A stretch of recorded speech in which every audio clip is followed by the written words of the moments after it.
This is going to be a vlog type video. I'm in my office right now. I actually just finished editing a video that I'm putting on Facebook right now. So if you're on my Facebook, you will see that it is Saturday morning right now. Check this out. See, it's uploading right there. Uploading.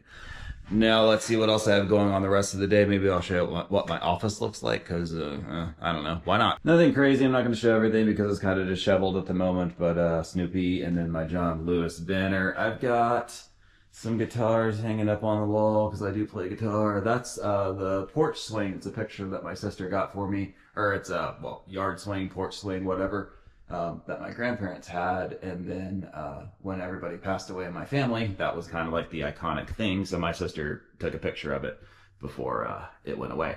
So guitar, shipping boxes, really messy desk with all of my stuff on it.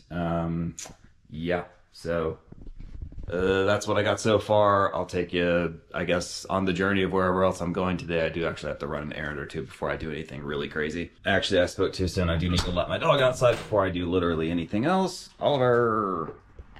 And there's Oliver.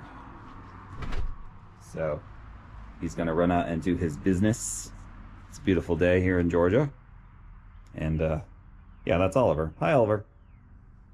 I put my hair up, but I'm showing you this in my garage right now. This is a 66 Mustang. It belonged to my dad. He bought it in the 70s. It was his first car. And when I was in high school, it became my first car. Pulled it out of the barn. It was covered in like bee shit and everything else. And I started working out when I was like 14.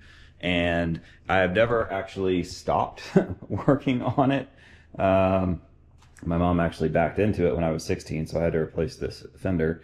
It has been an ongoing project for 20 years, and it is probably going to be a project forever because I'm making myself work on it 30 minutes a day, every day until I get something accomplished with it, and that's the first errand that I'm running before I go to the shop. I need some carburetor cleaner so I can finally get the carburetor and all that dialed in.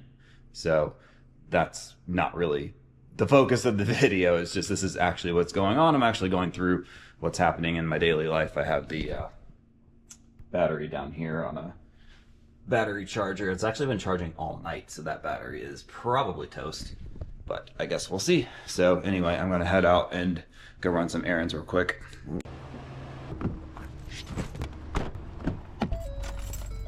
So I used to actually live closer to Atlanta. I lived closer to the city. The city that I was born in is called Alpharetta. It's like on a non-traffic day, you can get downtown in like 20, 25 minutes, something like that. So I was fairly close to the city on the north side.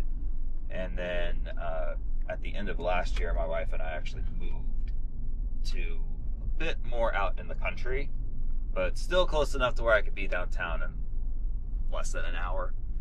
But that means we had to make quite an adjustment because it is kind of farther between places. Kind of the closest hardware store type place that's out here is Tractor Supply. So I actually spend a lot of time out there.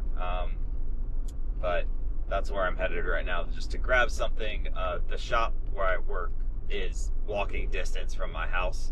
I'm gonna drive there today because I do have to, you know, go out and do stuff beforehand.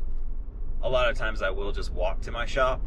I try to only drive if I'm taking material there that I need to unload or if I'm picking up stuff to bring back home, because it's a lot easier to transport it in the car. It's kind of hopping out here today. Usually it's not that busy here, but let's go get some stuff. That's what we need. Let's turn on the air compressor. This bad boy right here. Turn it on. Second. And that was a little on the loud side, but now we're in the shop, so I'm on my side of the shop. I share it with my dad, who's on the other side, but he's semi-retired, so he's not in here every day. And now I can show you what you may or may not have seen before. This is one of my lasers, and this is another one that I have. So that's what I make most of my designs with. I've got other stuff like, well, that's a small CNC machine that I have not set up yet. That's actually sitting on top of a larger CNC machine that I also own. So I am going to show you some stuff, but unfortunately for you, once I get these things going, it is incredibly loud in here, so I wear earbuds. So I can't really run my machines and talk at the same time because they have air that blows through the nozzle, which makes a psh noise and is very loud every couple seconds. And then also on top of that, the water chillers have to run to keep the coolant nice and cool so that the laser tubes don't burn up. So those are constantly running. And there are extractor fans that pull all of the smoke out of the lasers. So I've got 3 noisy things running at the same time, which creates a problem if you're trying to say anything on a camera. So what I'll show you in the meantime is me putting the final touches on a couple things that are going out that are unfinished, because some of the stuff that I sell is actually unfinished, so that you can finish it yourself. So it comes to you as raw wood. You can paint it, stain it, do whatever you want to do with it. So I'm going to show you that right now so that can make more sense. Well, hopefully the background noise is not too much, but I'm going to show you exactly how I assemble some of my stuff that is designed to be unfinished so that you can finish it yourself. That being said, I do not offer everything that I make in an unfinished state. Not everything works in that way. Not everything can I ship it reliably and be able to be something that can be finished. A good example of that is the lamps, because they all have electronics inside of them. The more detail something has, the less likely I am to offer it as an unfinished option. Because to be honest with you, I don't want to have to deal with tech support. I don't want to be tech support. It's just me, my glue bottle clogged. But since it's just me as a single person operation and all of this, I don't have the ability to spend a bunch of time being tech support for customers. I have a lot else that's going on. So if I can not be that, if it's something that I've sold, like that stops working, like a lamp or whatever, or there's some kind of quality issue that I missed, that's different. That's not what I'm talking about. I'm talking about making products specifically. Wow, my glue bottle keeps clogging. I'm talking about making products specifically that would open me up to needing to be tech support. That would, you know, oh, well, this isn't working. Why isn't this stain that I'm using? And if it's a stain I've never used, you know, it's just all this. There's all these variables, right? So I offer some things unfinished. I've done it for a couple years now. I haven't had to be any sort of overarching tech support yet. But if it ever gets to that point to where I do have to be tech support a lot to help people with their art projects that are based on what I'm making, then I will have to discontinue them. That's just kind of the nature of it. That's kind of how it goes. So final layer of this is unfinished birch. There's no finish on this, if you can see it. So I have to be very careful. So the unfinished stuff can be kind of a pain in the butt, because I have to be very careful with it to not get any stain on it, to not scuff it up. I have to handle it with a lot more care because there's no finish on it. It's very easy to damage it. So then I put just a couple little pin nails just to tack it together. This is something that when I make something that is ready to go, you don't see the little pin nails, because the tiny little holes it makes are something that I fill myself. When you order something unfinished, it will have a little teeny tiny little hole that you will have to deal with as an unfinished piece. So this is here. And then the other thing is, so this is the back. You get the back that is unattached to the shelf. And in many cases, not in every case, sometimes I go ahead and finish the back in like black and install it. Some cases I don't. This is one where I don't, because this could be a canvas that you could paint however you want to. So I want you to have the option to have this off of it so that you can paint it, because imagine trying to paint inside of these boxes onto this if this was attached. So this goes just like that. And now it's a completed shelf.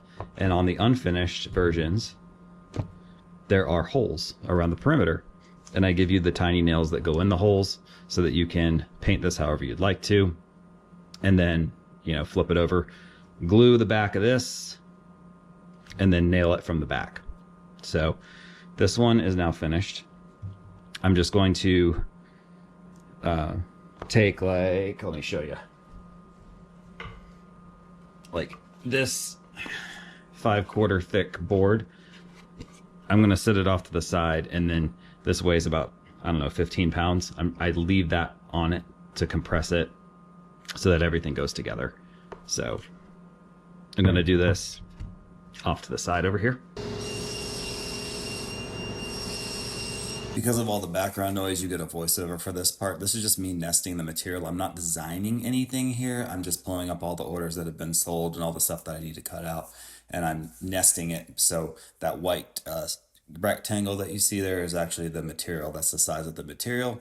I bring up the stuff that I've already designed, and it nests it into that white box there, which is the size of the material, which in a moment you will see actually on the laser, which is right here. So this is the laser cutting the finished veneer material that goes on the front and the back.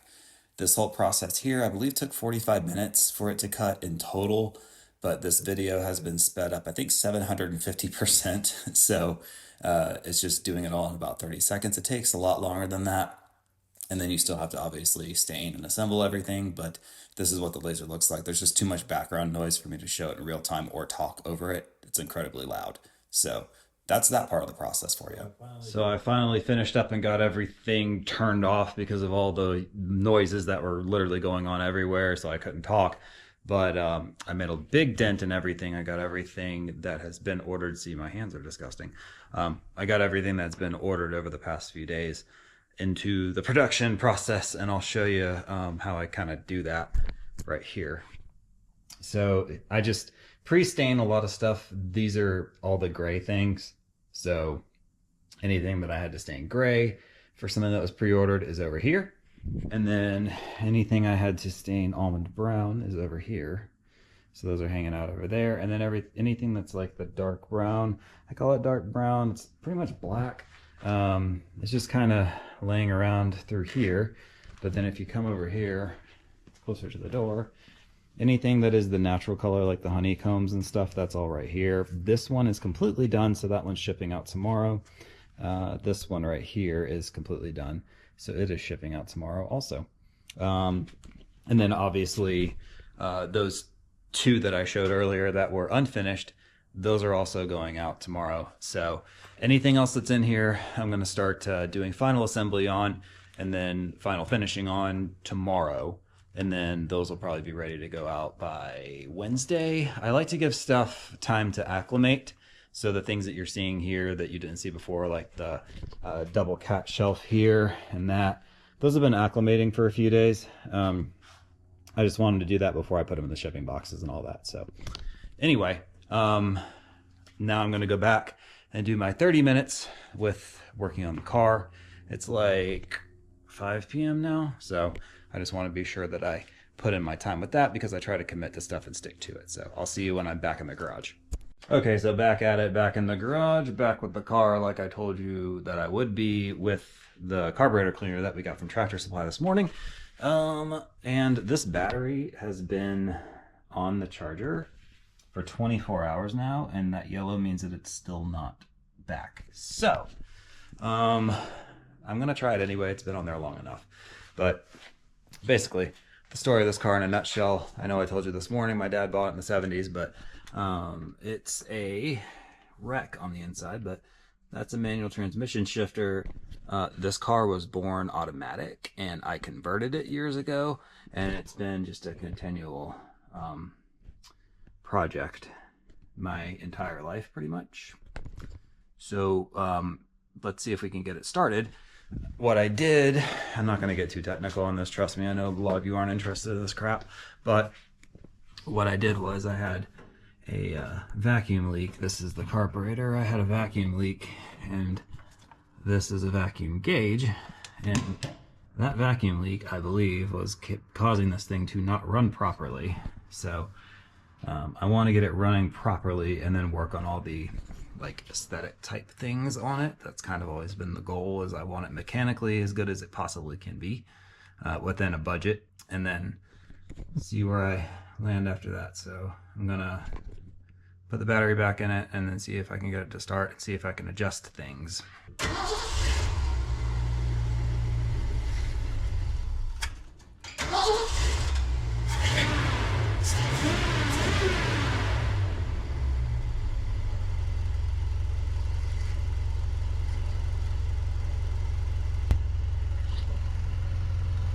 It's running, it's doing something.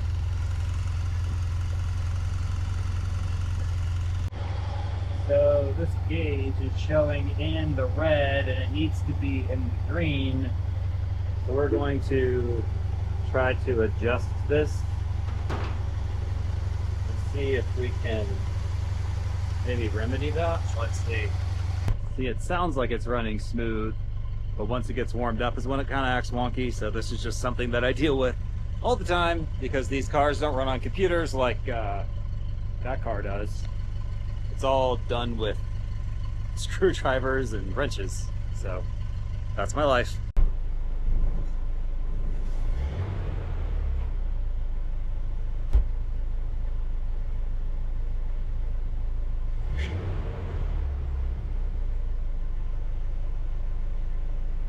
I don't know if you can hear me, but I spent a little bit longer on this than I thought I would, but as of now,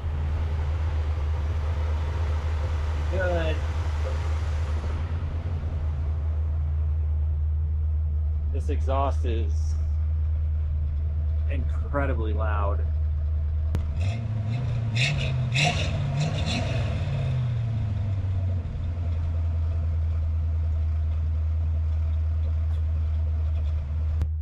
On that note, I did exactly what I said I would do today. So I'm signing off and saying goodbye. Have an awesome day, everybody. Thanks for watching.